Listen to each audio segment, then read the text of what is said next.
There's something about the cars that are here sometimes that just feels illegal.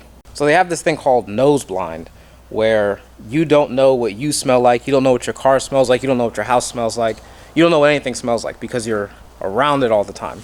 But then when somebody else comes around, you know, they smell it immediately and like, yo, you don't smell that? Working here and my past, I think has made me nose blind to this environment. Realistically, every day, if you see cars like this, GSRs, XSIs, FDs, 86s, FCs, JZ swapped FDs, old trucks, super fresh Z32s, super clean white FDs, just an overall array of just variety at any given point. You start to just kind of, it all blends. But sometimes you get a whiff of your own scent, and that's what's happening today. It just feels good to be around these things. Yeah, they're all broken, but we can fix them, and that's why they're here.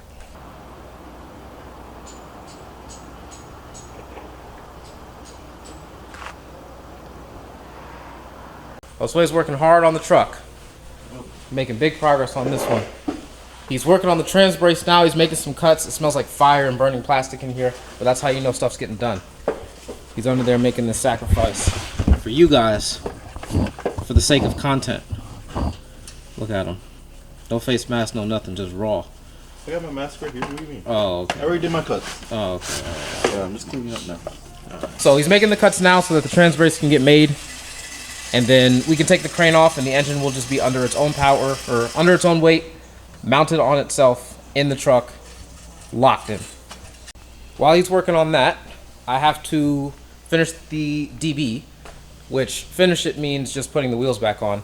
Obviously we finished the brake lines and everything yesterday. Brakes feel beautiful. Everything is nice and clean. It's exactly how it should be. After that, we're gonna press on with the IS300. I got the gaskets. OE, of course. Got both the gaskets, upper and lower intake manifold gaskets. We're gonna clean up these manifolds. We're gonna peel off all this RTV. We're probably gonna pull some stuff off of these things too. I think this is like EGR, not EGR, EVAP and all other kind of stuff. I think we're gonna pull all that silly stuff off too. And if anything, we're gonna use this port here. We're gonna put the air temp sensor there. The reason why we pulled this off is to install the air temp sensor. The thing is, we have to drill into this, and I didn't want to drill into it, obviously with it still attached, because all the shavings have to go somewhere. Last time I was in there, I pulled off some rubbish. This was in there, which is the pulsation dampener. This was attached to nothing. It was literally just like this, just bolted to the block, being in the way. And this end of the line here was just stuffed up against the firewall. This was just in there. So this is what I'm talking about when it comes to like lazy stuff. And then also the stock blow-off valve. The vacuum line wasn't attached, but this was still on the pipe. And they're basically using this as one big complicated cap. So instead of removing it and capping the port, you just leave it on there, and of course it'll never open because there's no vacuum port, or no vacuum on it. But that's lazy and stupid. Then of course the old gasket, and then there's this bracket here that goes on the bottom of the trans. This is supposed to brace the downpipe, but with the aftermarket downpipe that's on there, this served no purpose. So this was simply just bolted to the bottom of the trans with nothing attached to it. It's 2 bolts that holds it on, and it just comes off. Chase's car is here for reasons. Pretty sure it's just his alternator failed, which, you know, common stuff, something that you would expect. But it is doing some other weird things too. With key on, the pump is just running continuously. So I gotta figure out what that's about. And he's got a trunk full of stuff here. He's got the new alternator here, brand I've never heard of, but it looks really nice. It came in a cool box. Some stuff showed up for the Turbo 2. We got brake lines, we got plug wires, clutch master, clutch slave, fuel filter still down there. I got a brake master on the way for this, and there's a collection of OE parts and things that need to go on under there, caps and otherwise. Also on order. It doesn't matter when it really gets here because this is January now anyway. We don't have the time between now and then to basically put it all back together. So this car leaves Friday, and I am going to be a little sad to see it go. It just feels kind of good to see another DA in here, you know, versus this one. Not that I don't love this one. This one is, I love it, but a lot of things are better in 2s. But it will be back for more. This car will be proper, and I'm really excited to see the journey this car goes through. The owner seems very, very excited about putting this car back on the road. Apparently, it's been sitting for about 6 years or so. So it's an honor. to be part of the process of putting a DB back on the road. Not just a regular DA, a DB. Something that should have just been annoying turned into aggravating really quick. Just so you guys know, AN line is not to be used like regular hose. It's not. So AN line -4, -6, -8, whatever, that number is half of a fraction. So for example, this is -6. So this line, inner diameter, is 6/16, which, if you simplify that fraction, it simplifies to a number that is not 5/16. In fact, it simplifies to a number that is greater than 5/16, which means you're taking a larger hose and sliding it over a smaller diameter line. It does not make for a great seal at all, which would explain why this nonsense here was done.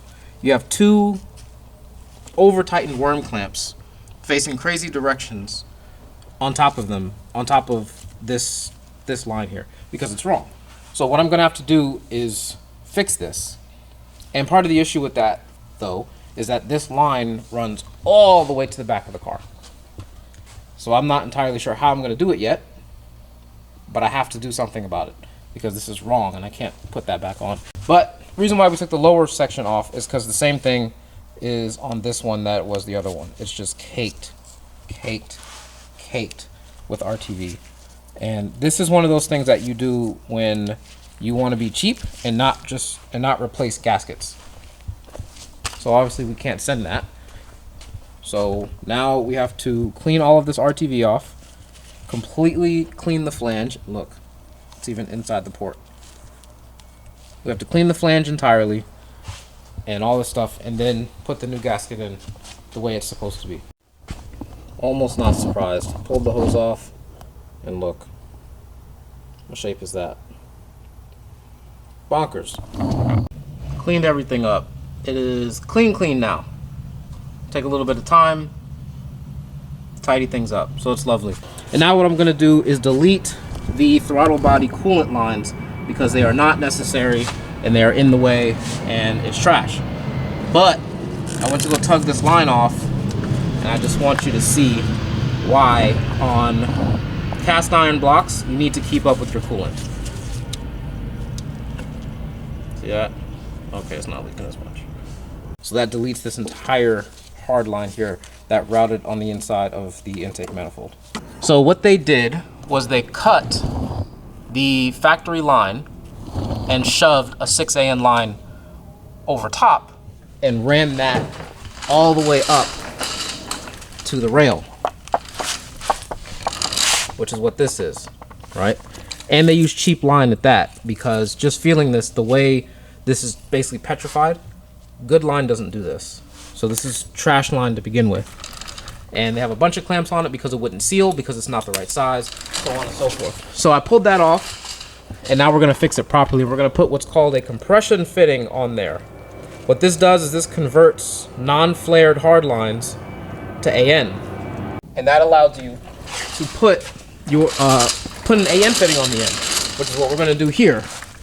So this is a 6AN to 5/16 barb, which 5/16 line is the correct size line for the vast majority of OEM line size for JDM cars, 5/16. So that's what this is. So this is the proper way to convert this to what it's supposed to be. And of course, we're using regular rubber hose and also using the correct style clamp, fuel injection clamps, not worm clamps. Stop using those. They're trash. These are what's supposed to be on here. These don't eat into the hose and destroy them. This will go on here like so, and boom, converted properly, and now it's not that trash that it was. We're gonna have a discussion about cascading failures. The reason the upper intake manifold came off was to drill a hole for the air temp sensor.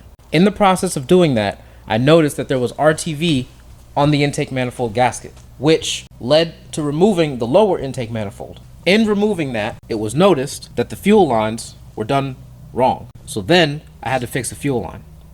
In the process of fixing the fuel line, the brake lines needed to be addressed. So to fix the brake lines, I had to unbolt the ABS unit. In the process of unbolting the ABS unit, I noticed that two of the lines that come off of the ABS unit are not in fact brake lines. In fact, they're silicone. These are silicone lines coming off of the ABS unit that they use for brake lines. Now, in the process of taking off the ABS unit, I also noticed that some of the wires for the harness that route over here in this direction were routed wrong, which caused me to take the top cover off. Follow me now. In the process of taking the top cover off, I had to touch this coolant line here because the cover was there. In touching this line, I've discovered it is sponge cake soft. This is right on the verge of failure. This massive coolant line that goes from the head to the block. We're not done. Also, in the process of unbundling all these brake lines here, it was noticed that there was a hard line running across the top of the firewall inside of all of these lines here, which we're gonna clean this whole mess up. I followed the line to see where it went. It ended up going nowhere. It was this line here. That's all it was. And this piece here was just like this, vented right down in here. So I unused that whole line. I pulled that entire hard line out from nowhere. And if we circle back a little bit, in the process of fixing the fuel lines, I saw that they just shoved a regular hose over top of the stock hard line, which made me have to convert it over to AN. You see where we're going? So here's the issue, okay? These are all cascading failures is what it is. There's no conceivable way to quote a job like this because I didn't know about any of this. The owner didn't know about any of this. The people who put this car together knew all of this, but they did it, so they thought it was right. Come to find out, it's all very wrong. And in the process of fixing one thing, all of these other things have now manifested. So had I given a written estimate for a job like this, what do I do now? Stick to that estimate and ignore all of this? Do I explain now to the customer like, hey, it's gonna be way more than what I quoted you because of all of these things that I found? What would you do? These are the questions. These are the things that are difficult. Instead, you just deal with the things as they show up. Because if I now were to just turn a blind eye to all of this, which a lot of shops do, if I were to just turn a blind eye to all of this and this car leaves and there's some sort of failure or something breaks, it's my fault. Something I had no part in, something I didn't do, something I didn't touch, something I didn't set up, but I saw it and didn't say or do anything. That's the problem. But here's the thing, for me to see or do anything costs money. So where's the line? You see what I'm saying? It's difficult. It's very difficult. Now, regardless of all that, all of these things need to be fixed, and they will be fixed because now that they've been identified, I very simply cannot give the car back in that manner with all of these defects. I have to fix them all, every single one. All right, I got my Christmas list for the IS300, everything that we're gonna do starting tomorrow. So I ordered a bunch of stuff to get this situation sorted out. I don't know yet what I'm going to do about the brake lines. I'm gonna figure it out. I just don't know what I'm gonna do yet. And on the truck, Josue's been over here all day, chugging away, working on that trans brace. You can see where the mount is, where it needs to be, and all the stuff that's taking place. The angle is perfect to line up on the diff, exactly where we want it to be. This thing here, we did this some time ago. Shout out to the homie Wes. Big hand in this piece, putting this car together, which gave him the confidence to do his own Z, which I did the TT swap on quite a few years ago. It came in a really nice NA and it left a really nice TT. So tomorrow we're going to, well, I'm gonna push on the IS and Josue is going to push on the truck and get that all figured out, trans brace and everything. He's gonna go to the metal place and deal with those people. And we're gonna have a very good, productive Thursday tomorrow. We don't have, well, I forgot. We have to do some slight troubleshooting on this and figure out why it's not turning on. We tried to jump the battery and bring it in and found that the ECU is not getting power. I think I mentioned earlier the fuel pump is just on and running. I think that's the reason why. Fuel pump is, or ECU does not work. The lights on the Haltech are not lighting up. So step one, figure out why that is. And all other problems may just manifest and fix themselves after that takes place. All right, good Wednesday. Hope you guys had fun seeing the things that we see and all that kind of stuff there, I guess. And then next week, boom, all week, one car. We're gonna blast through this, all of these parts here, which it may not look like much, but it's a lot. There's a lot of stuff in all these collective boxes here. Are all gonna go inside of this thing. We're gonna do our preliminary dyno run as it is. Yeah, we're gonna do all our comparative dyno runs. We're gonna get some really good data for this, and this is gonna be on its way back to Jacksonville before Christmas, which is exciting. We have a week to do a month worth of work. We're gonna be experts and do that thing that we do. You got it. Yeah, we got it. All right, see you guys tomorrow.